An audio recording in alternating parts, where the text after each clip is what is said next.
홍조와 지루 피부염을 구분하는 방법이 있는지요? 제가 얼굴이 빨개져서 레이저 치료를 받았는데 이게 유전적인 홍조나 진짜 홍조만 가지고 있어서 얼굴이 빨간 건지 아니면 지루성 피부염을 가지고 있어서 빨간 건지 구분이 안 됩니다. 일단 병원에서 지루성 피부염 진단도 받았고 염증 트러블 같은 것도 피부와 두피에 올라온다고 했거든요. 홍조 레이저를 받는다고 해도 지루성 피부염 때문에 빨간 거면 의미가 없을 것 같아서요. 라는 질문이 도착했습니다.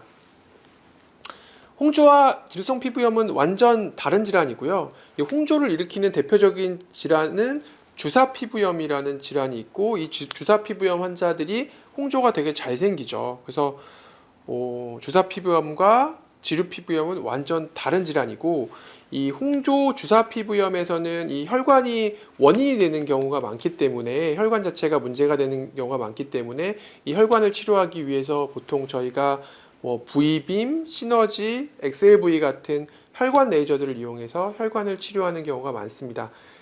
지루 피부염의 경우는요, 혈관이 이상이 있는 게 아니라 피부의 염증으로 인해서 2차적으로 혈관이 확장을 합니다. 그러니까 홍조가 생기긴 하는데 이 홍조가 혈관의 문제가 아니라 피부의 염증으로 인해서 2차적으로 혈관이 확장되는 경우죠. 질문자님이 말씀하신 것처럼 혈관 치료를 아무리 해서 붉은기를 없애게 레이저를 쏴줘도 이 피부를 일으키는 염증을 조절해주지 않으면 다시 금방 붉어집니다. 그래서 이 둘을 나누는 게 되게 중요합니다.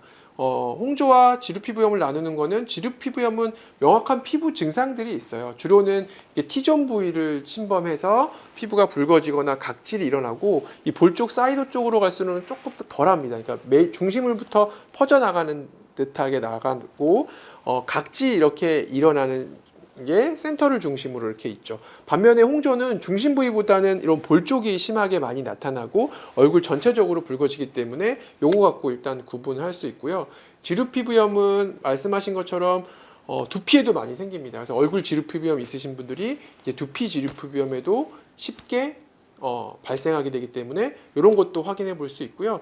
가장 쉬운 방법은 지루 피부염 약물을 먹어보는 거죠. 지루 피부염에 쓰이는 약물들을 먹었을 때 그리고 발랐을 때 지루 피부염은 쉽게 잘 개선이 되는데 홍조는 그렇게 쉽게 좋아지지 않습니다. 주사 환자들 치료할 때 약물 치료도 되게 오래 걸리기 때문에 이런 치료에 대한 반응을 가지고도 지루 피부염과 홍조 주사를 나눠 볼 수 있겠죠. 그래서 홍조 주사의 경우는 약물 치료와 이 혈관을 치료하는 레이저 치료가 필요할 수 있지만 지루 피부염의 경우에는 레이저 치료는 따로 필요 없고요. 혈관을 치료하는 혈관 레이저 시술은 필요 없고 재생 레이저나 초음파 치료 같은 건 필요할 수 있지만 혈관 레이저 시술은 절대 필요가 없고 피부의 원인인 염증을 좋아지게 하는 게 중요하다.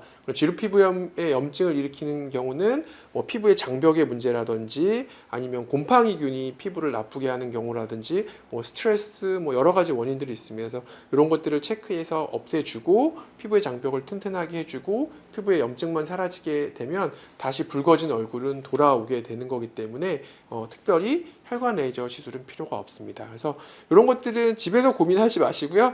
병원에 오셔서 진료를 보시고 지루 피부염인지 이제 홍조인지 확실하게 나눠주는 게 좋고 진료받은 곳에서 지루 피부염이라고 하셨으면 지루 피부염의 가능성이 높습니다. 근데 가끔은 저희가 진료를 보다 보면 주사 환자고 홍조 환자인데 지루 피부염이라고 약물을 쓸데없이 많이 복용해서 오시는 분들도 조금 있기 때문에 약간 불안하시면 병원으로 오셔서 정확한 진단과 상담을 한번 받아보시길 바랍니다. 오늘 답변도 도움이 되셨길 바랍니다.